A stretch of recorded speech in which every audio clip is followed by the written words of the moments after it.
And welcome to another episode of the Fearlessly Curious podcast. And today I have with me my friend. Gosh, I love sharing the wisdom and the gifts of my friends with all of you. We have today my friend Komal Chopra, and she is a wellness and meditation coach, teacher, and mentor, and everything in between that. And if you have the privilege that I have of becoming her friend, that's always an added bonus. And I've been talking about having Komal for a while now. So I'm so happy to finally have you here on the Fearlessly Curious podcast, now season 2. Komal, it's great to have you. So nice to be here, Melissa, and so grateful for your friendship. And yeah, I think it's just such a lovely experience to be surrounded by other like-minded individuals like yourself and to collaborate and bring more goodness to the world. So happy to be here. Thank you. Beautiful, beautiful. Thank you. So, Komal, you are a wealth and well of wisdom. Lots of different wisdoms, ancient wisdom, modern wisdom, present wisdom, and the unique wisdom that you bring through. And what I mean by that is the authentic lens that you bring to knowledge that's already out there, right? Because there's so much out there already. But what I appreciate is your authenticity, is your fierce authenticity. It's your courage to really express your understanding of wisdom through your lens. And that's why you're here today, to share that. So I'm going to start with a very small question. What's your why? Sure. Why do you do what you do? Yeah, it's changed over the years. And I think most recently it's because I believe that we're all put on this earth with a specific strength or a specific wisdom. Every single one of us has come onto this planet with certain wisdom. And what I've experienced is when I'm not fulfilling that wisdom, I don't feel good. I I feel run down, I feel exhausted. And this work that I'm doing, that I feel so privileged that I've found my purpose, so to speak. And so to be able to share that with others really enlivens me. It excites me. And what I do for work whether I'm delivering a workshop or whether I'm working one-to-one with people or whether I'm on a podcast like I am here with you, I feel so energized. And for me, that is my body signaling to me that I am doing what I meant to be doing. So that's my why, is really just to fulfill the divine wisdom that has been given to me and just help share that with others. Grateful for that. What I'm hearing, Komal, is your why is to follow your joy. It's to do the things that light you up, Yeah, which, my goodness, that's the gift of life itself, isn't it? To feel joy and satisfaction and fulfillment. 100%. 100%. And I tell that to people all the time that this life that we have, this life as Komal Chopra, as Melissa Indot, this is, we're meant to enjoy this. We're meant to, but I think too many of us get caught up in the challenges and the things that let us down. And then we become a bit disenchanted with life.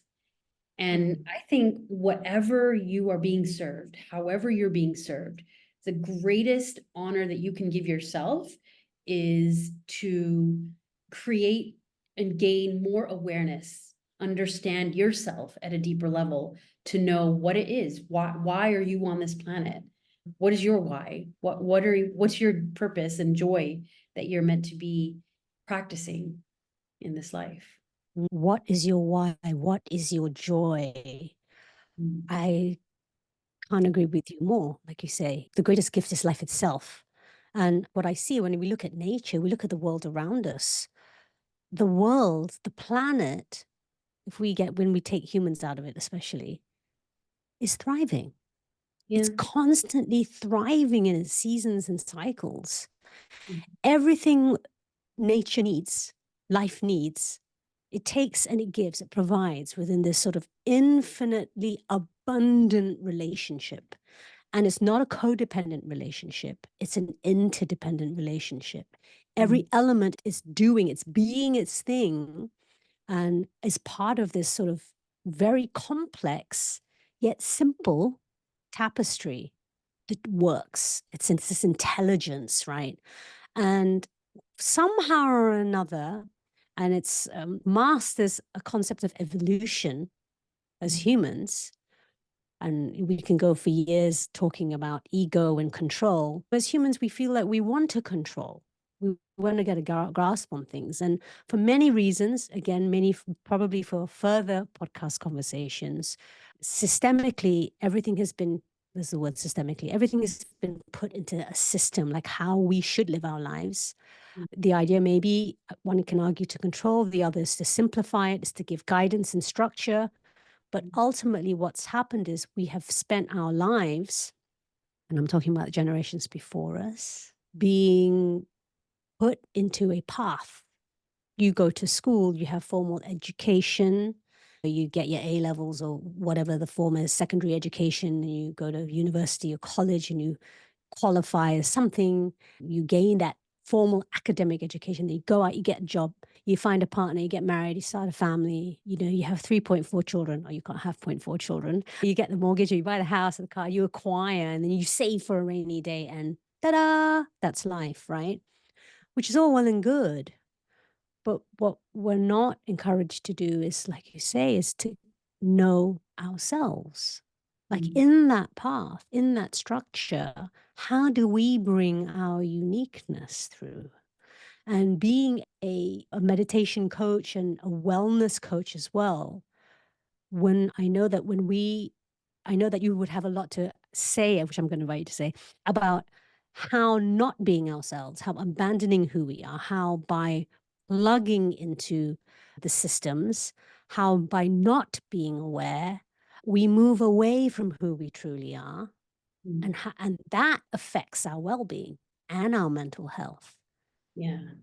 So self-awareness, or awareness, as you mentioned, for me, is rooted in being curious. So that's what we're here to do. I'm going to stop talking now and I'm going to seed the curiosity in you, sharing your why. What risks have you had to take in your life until now to live your why, to live in service the way you do, and to fill yourself with joy to Yeah. fulfill that purpose? Yeah. What So risks have you taken? when you look at my life on the outside, and I think this is what people see and what they perceive to be true, is they look at my life on the outside and they think it is this wonderful, wonderfully perfect life. Because just as you were mentioning, I lived that. Like, I was growing up in the US in a small town, population 25,000 people in Kentucky, and grew up with Indian immigrant parents. So I had to live this dual life, but it was that kind of stereotypical: go to school, get a good education, find a husband, get married. And what I'm the youngest in my family and the only girl. So I've got two older brothers, and life was great. I have no complaints of my childhood, but I was very much cushioned. And I got married at 25, and it was almost like I went from the care and cushion of my dad to then my dad just passing me over to my husband. And we fell in love. My Serb and I met, we dated, we fell in love, and it wasn't like a typical kind of traditional arranged marriage or anything. And I think the biggest sacrifice that we made is we moved across the world. We moved from the US to short stint in London, and then came over to Malaysia.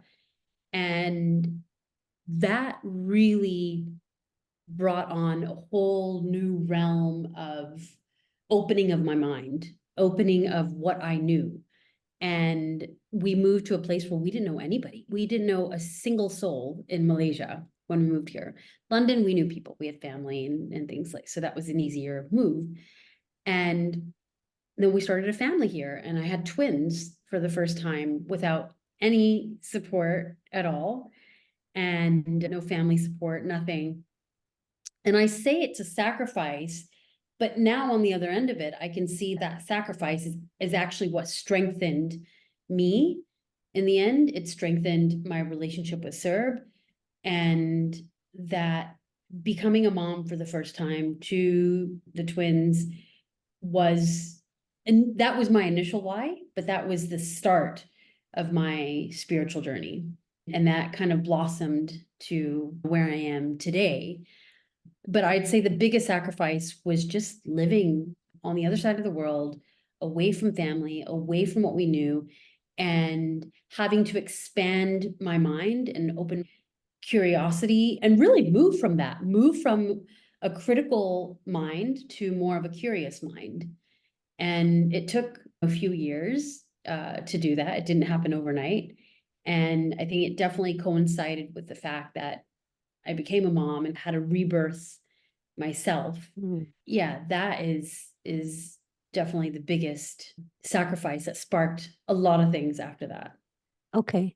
It's interesting. Thank you for sharing that. What huge steps that you've taken, how movements you've taken to create a new reality for yourself, moving away from the safety and security of everything you know to step fully into the unknown is quite something.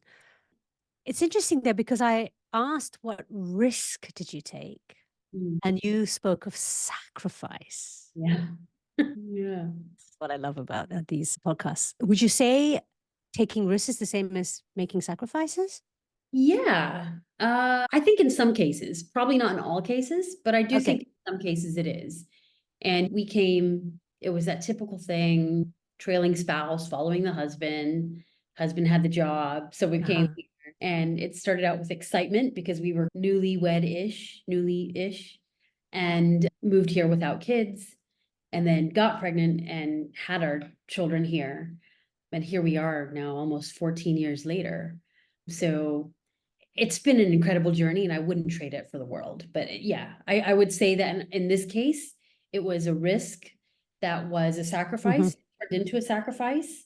And then now it's changed. And I think that's the beauty of life, is that things can have the same thing can have multiple meanings Mm-hmm. as you Mm. go down that timeline of life. Yeah, I agree. When you take a risk, you're taking a gamble, really, right? Because you're stepping into an unknown and you have to make space for that new step into the unknown. In order to make space, you got to give something up. So I guess that's what you mean by the sacrifice.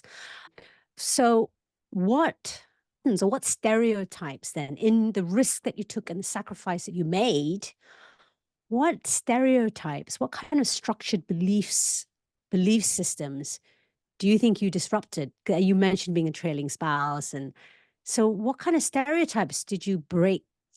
Did you liberate yourself from, either knowingly or unknowingly, in this journey? I think it's interesting because I think being a child of immigrants born in the US, and I grew up in a small town. So in that immigrant journey, speaking of my parents and their generation, they were so new to a culture that was the complete opposite of what they knew. So a lot of these Mm, immigrants stuck to who they knew and what they knew.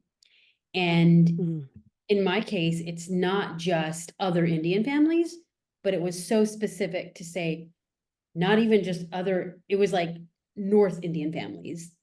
And so that was what I knew. So I knew this like Southern American culture because that's what I grew up in.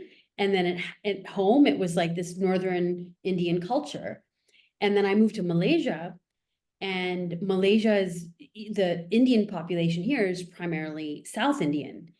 And I think what it did for me is it really busted a stereotype in thinking that, oh, I only know Northern Indian and that's my favorite food and this and that. So it was more like your own kind of thing, likes and dislikes.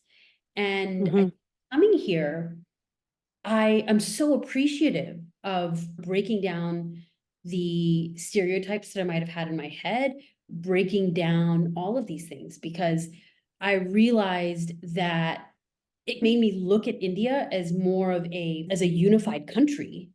And I started to make connections between North India and South India and East and West. And traditionally, if you look at India, which you probably know, it's so separate. It's one country, but within that one country, you've got a multitude of sub-countries and different languages in from one state to the next, different foods, different types of dress, and it's a real big melting pot. And what I realized is that in North India, we are truly confused people in some ways because we're so far. We always say that the Tamils are the true Indians. They are the original, they are the additional real people. And The I have, OGs. oh geez, 100%. OGs, yeah. My first helper, who is still, I call her my kids Amama, but she's Malaysian Tamil. And I learned so much from her about a culture. I grew up as this first generation Indian American, not really knowing why I'm doing things. And again, it was, and I think this is touching on the Ayurveda. My mom would say, oh, we don't mix dairy and fish. But then you would ask her and she wouldn't know why we do that. But she just was told by her parents. And whereas if I spoke to my helper, she would know why, because she knew the whys. And what I love about Malaysia is that because you've got this melting pot of different cultures and it has been preserved. All these cultures have been preserved after 3, 4, 5 generations. And you've got access to traditional Chinese medicine. You've got access to Ayurveda. You've got access to even, I would say, even you probably have to find it, but I would say maybe even the Orang Asli kind of traditional ways. Yeah. I'm sure that I've never looked for it, but now I'm curious and I'm thinking about And seek it out of curiosity. and just to pop this in here, because we have listeners from all around the world, the Orang Asli that Komal's referring to are the indigenous people of the land, of Malaysia. And I would say that really opened up my mind, opened up my learning, and it really brought me to be more curious. And I think I've been one of those people where stereotypes have been around me, but and I say this honestly with a humble heart, I've never really been someone to be so stuck onto stereotypes. And perhaps that's being the youngest in the family and seeing what's right, what I felt is right and what's wrong, and feeling like, oh, that doesn't feel a little right to me. So I'm gonna be Yeah. a little bit more open-minded, but I've always quieted my thoughts. I've never voiced them out. I'm the youngest and I should keep those thoughts to myself, kind of thing, right? Yeah, I hear you. I'm the youngest too. I think as the two types of the youngest, there's the ones who retreat and observe. And I think our culture has got to do a lot to do with that.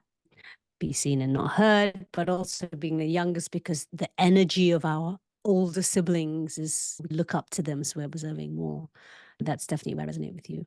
So my question now leading to Ayurveda, which is one of the wisdoms that you bring, one of many wisdoms that you bring through. How did you navigate? So you took these risks, you had to make big sacrifices. There were stereotypes that you were breaking free from.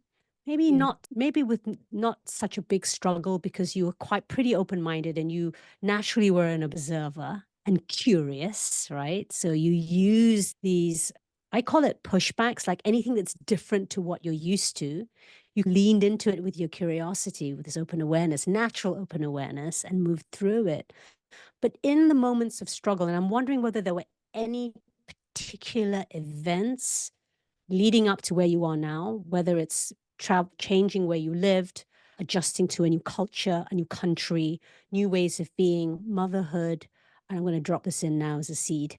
Your kids starting school, education system, right? And your beliefs around that. I'd love for you to just share with us a little bit about, in those moments, whatever chapter of struggle you choose, how did you navigate those struggles? What tools did you tap into specifically to navigate those struggles? Yeah, that's a good question.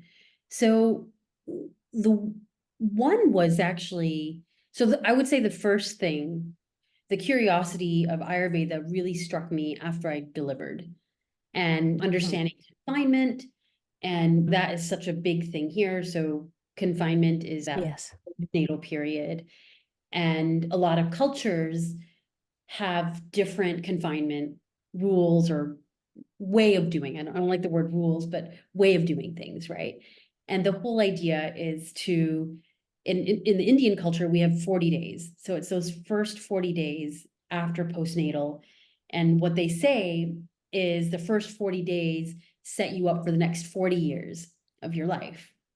So those first 40 days after giving birth are so important for the mother's physical and mental well-being. And so my mom was here for my first delivery, and I had actually had a Malay confinement lady. I'm sorry, no, she was Indonesian. She was an Indonesian confinement Okay. that came, and so she was doing all the Indonesian things, and then my mom was feeding me all the traditional Indian things. And she didn't know why she was doing it because she gave birth to us in Canada without her mom. So she just had to and back then there was obviously no phones. So it was just whatever she Yeah. remembered, because she's the eldest in her family. So she remembered her mom having some of the sort of confinement foods. So she didn't really know. And I became really curious about this. So that was the first part. And I would say the second part was, I would say, about 18 months to 2 years into being a mom. My twins were 2 years old, twin boys. It was like there were not just one bomb, but like two bombs thrown into our marriage. And, and my husband decided to leave his job and start a business, as you do with 18-month-old twins. And I gave my blessing. I was like, yeah, go for it. Again, I'm not sure what I was thinking there. I clearly wasn't thinking very clearly. And we did it. And we struggled financially for a little while. And I remember having an anxiety attack. It was the first anxiety attack I'd had.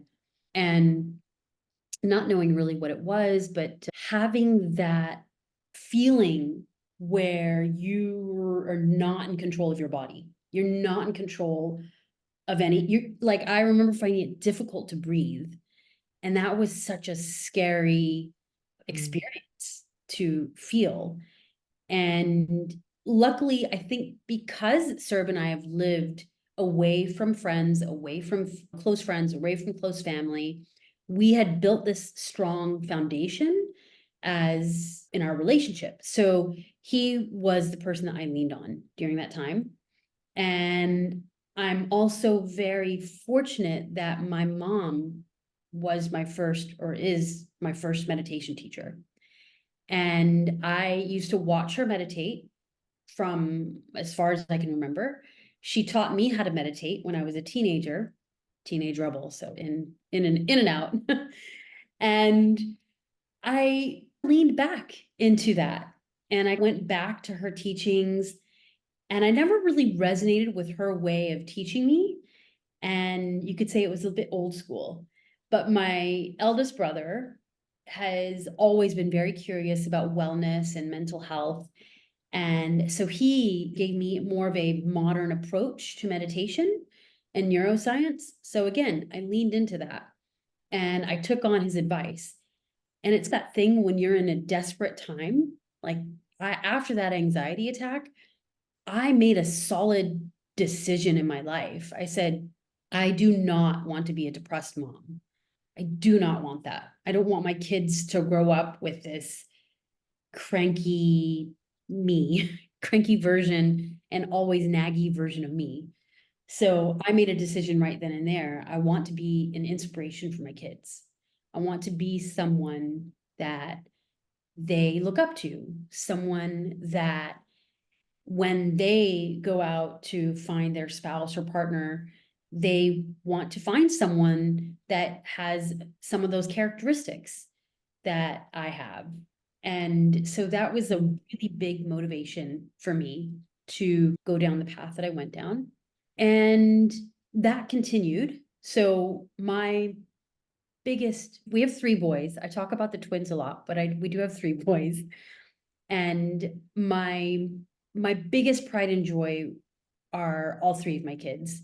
And one of the things that I started doing is because I started on my spiritual path when the twins were 2, I started meditating with them around that time as well. Mm. And as I didn't really know why I was meditating with them, but it was just something I thought, okay, let's just do it. It's fine.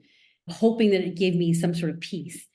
And so what I Yeah. realized out of that, again, as the timeline went by, I realized that I actually wanted them to stay connected to their intuition.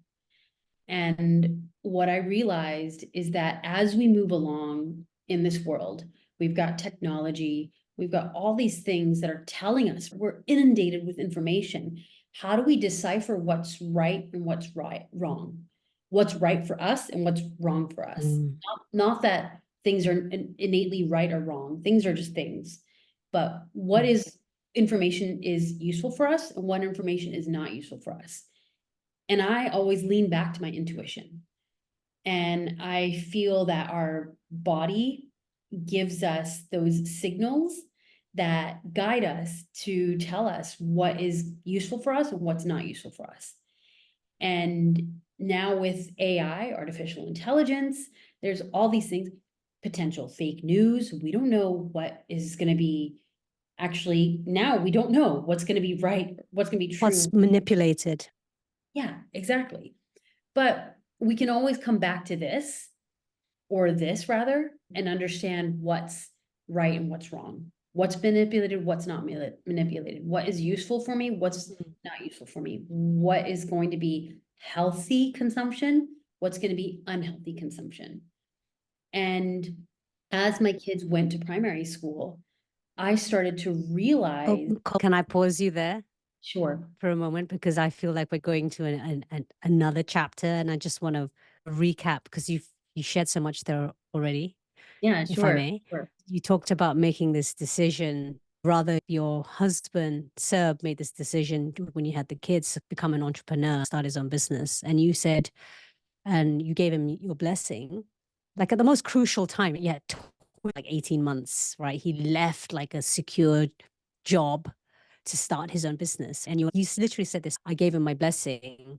Clearly, I'm not sure I was thinking, or clearly I wasn't thinking, but you went for it anyway, right? Mm. You supported him anyway, and you had financial struggle. That to me really stood out when you said that, because where you led to, you followed what felt right to jump into the unknown. Because more times than not, when we think logically, pragmatically, practically, in a linear fashion, Yeah, all the odds are against you, meaning there's way too much risk. But you just went with your feeling. You didn't second guess. Second guessing comes from the mind. It doesn't come from the body. You trusted your body intelligence. Then you went on to say you had the support from a very early age. Your first meditation teacher was your mother. First of all, I think that's so beautiful. So honoring your mom. And then you mentioned about being the rebel that went in one ear and out the other. But that again is the interesting thing about being out of our minds, is that clearly it didn't, yes, it went in one ear and out the other, but your body remembered because you went back to it. You went back to something that was familiar, but through your curiosity and your authenticity, you were clear. Her way, her method didn't resonate with you. So you seeked another way.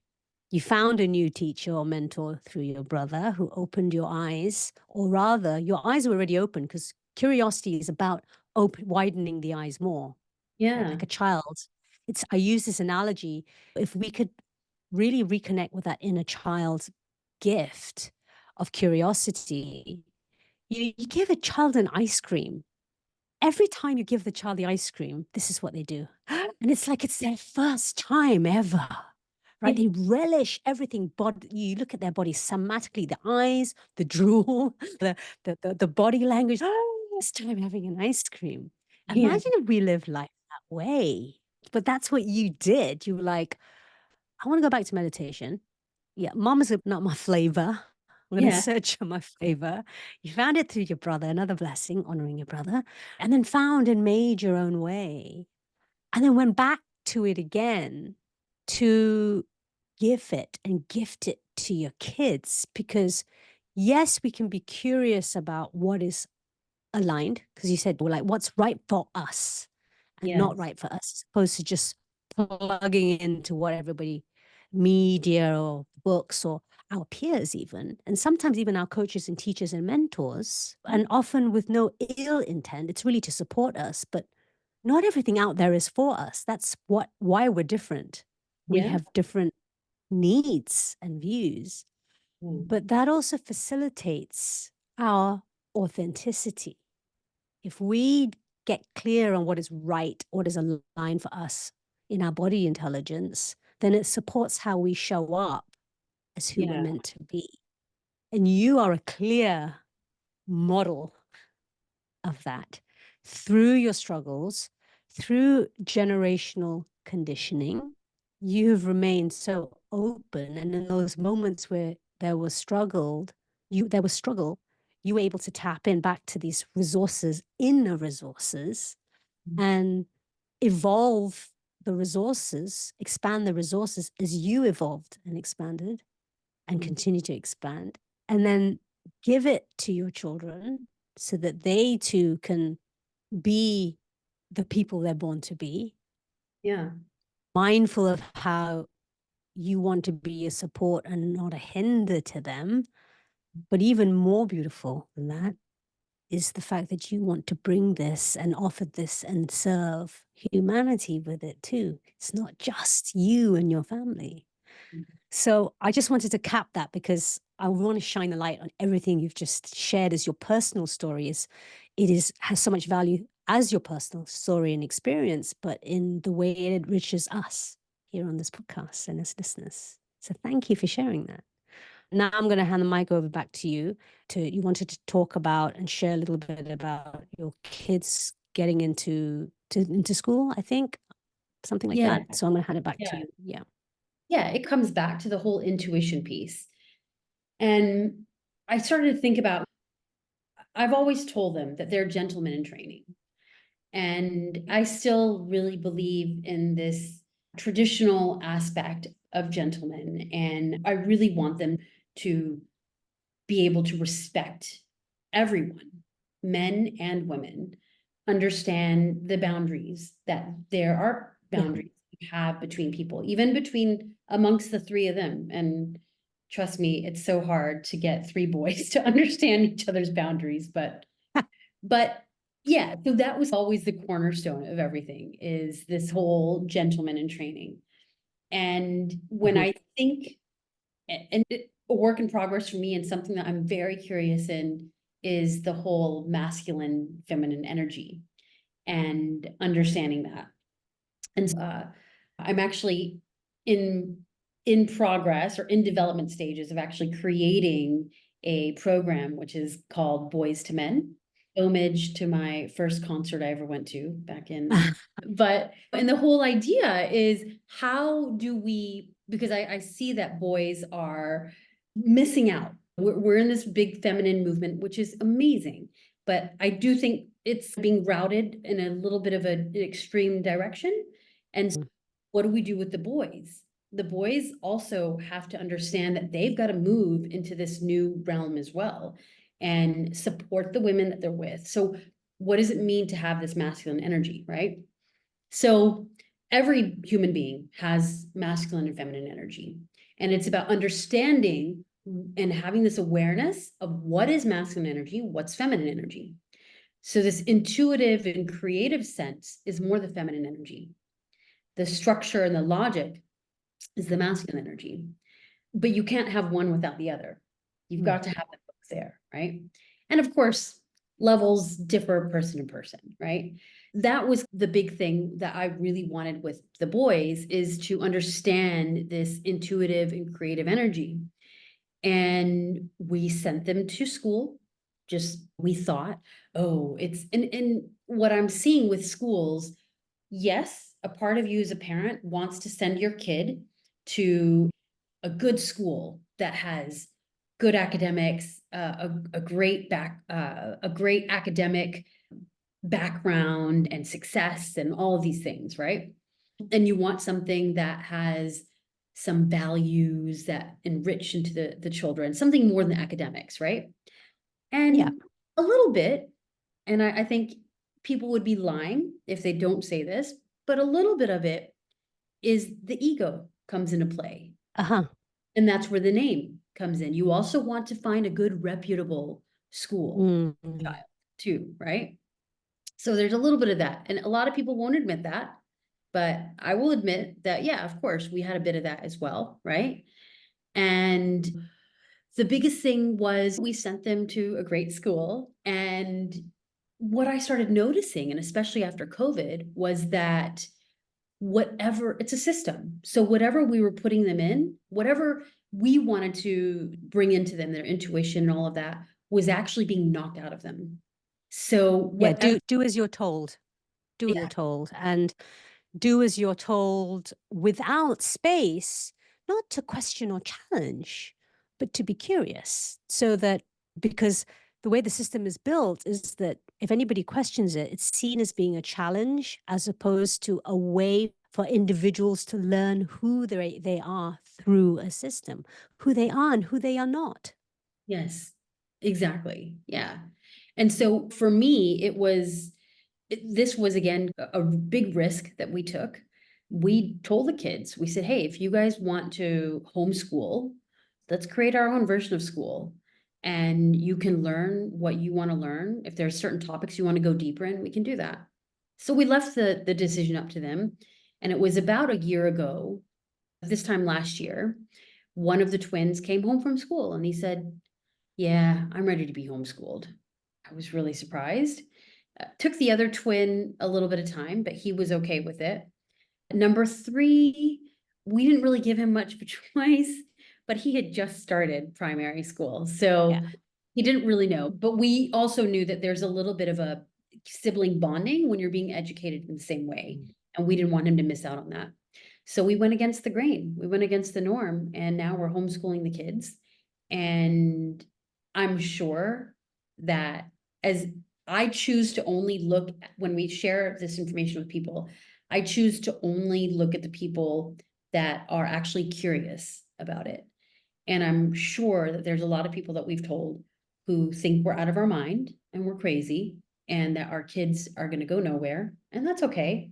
They can have that opinion, but it's not something that we put energy towards. And I think that's the key. And that's Absolutely. kind of where I would love to see more people go to, is to trust your intuition, trust your gut, and guide your kids down the path that they are meant to, cultivate them to how they are actually meant to be. So, What a beautiful example of the power of following your intuition and also creating aligned relationships, because clearly you and Seb, you and your husband are so tight on this, and the values, holding those values of curiosity and experimentation, because at the end of the day it is an experiment, but you're yeah, in it together. And your story, your personal journey is going to be inspiring to so many people who are listening to this, but I know also particularly for the Fearlessly Authentic community, because we've got a couple of parents who are curious about homeschooling or curious about unplugging from the formal structured education, and some who have already stepped into the homeschooling space, and with children who are of different ages. So they're a great, you're a great example of what is possible, and also being clear on people are going to have their opinions. So it's just like those who are maybe seemingly shaming you by saying you're crazy, your kids are not going to get anywhere, are entitled to that opinion, just as you're entitled to an alternative opinion, which is, I think you're crazy for maybe keeping your kids in to be brainwashed yeah, with propaganda, or to continue teach them how to live by somebody else's standards and somebody else's rules. So mm, I love this. What people think of you is none of your business. And I yeah, love that you live to that. So, thank you for sharing your story here on the Fearlessly Curious podcast, your why, the tools that you use, and your journey ahead. I'm super excited for this program you're developing, Boys to Men. I'd love to talk to you more about that and maybe have you back on the podcast when it's ready, because you're developing something that focuses on supporting the men of our future, or the men of today, the future of men today, exploring the masculine and feminine, like you said, and how one doesn't exist without the other, and the two need each other. We need to have that structure so that the intuitive flow and creative flow doesn't just go everywhere. It's held within the structure, the masculine and feminine, and how it's relevant to boys, men. Boys to Men, what a brilliant name. And that resonates with me also, Komal, because I'm actually developing a program for men. And I don't think I told you this, developing a program for men to tap into what they never got as boys. And Yes. that to say it's never too late, because let's face it, as women and powerful women, right, we have been oppressed for generations to the point of maybe living out this victim script a little too long, pointing the finger, shaming men, blaming men. We talk about patriarchy, misogyny, all real things. Yeah. But where is our place as women to shift the perspective, change the narrative for ourselves so that we're no longer enabling misogyny and patriarchy and toxic masculine through our toxic feminine? At the Yeah. end of the day, we are the mothers of humanity, right? We birth life. And so if we blame men, and Mhm. now we've got many more genders as well. So if we Yeah. blame all the genders that are not female, we Mm. have to remember who brings them up? Us.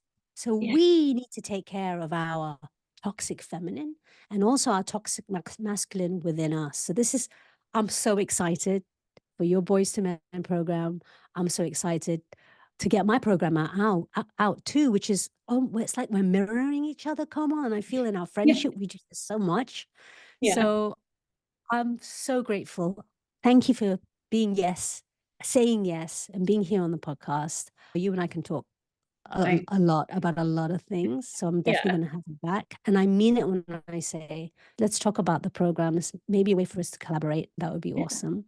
Yeah. To our listeners, please make sure you share this podcast with your friends, your family, your community. There's so much here about awareness, about autonomy, about empowerment, both for men and women, about the tools that are available out there. But really, we can do nothing with these tools, and we'll never find these tools if we don't tap into our curiosity and expand our awareness. Check out the links that guide you to Komal. We're about to end this podcast because she's going to jump into the private community to give us an in-depth talk about Ayurveda and the impact it has on your mental health and emotional well-being. So if you're listening back to this podcast, the links will be down there for you to join and watch the term Komal's talk, because it's exclusive for the community. I'm going to stop talking now. I'm going to end by simply saying, Komal, thank you so much for being you, for being curious, for being authentic. I have two last questions for you. The first is, if you were a song, what song would you be? What song is playing in my head right now? You too, but I can't think of the name of the song. I can't think of it. It's in my No head. worry. Okay. Name it in 3 notes, folks. Name it in 3 notes. Okay. Yeah. Put you on the spot. That's how we do things. We do things on the fly. And the final question is, would you like to leave your listeners with today? What takeaway would you like to give them? Okay, this one is more for the females. One of the Okay. most valuable pieces of advice that my mom gave me when I was going through my hard times was, as the feminine, as that kind of dominant feminine energy, it's energy, right? Yeah. As that energy, we actually have the ability to impact change. When we change ourselves, we have the ability to transcend that change to everyone around us. And as the feminine, it is so important to own who you are, to empower yourself, step out of the victimhood, like you were saying, and empower yourself and get to understand yourself, gain a great sense of self-awareness, understand yourself at an emotional level so that you get closer to understanding your purpose, getting closer to your intuition, so that you start listening to all the signs that the universe is presenting you to where to go. So I know that that was a few things, but that's Love it. it. Just, yeah.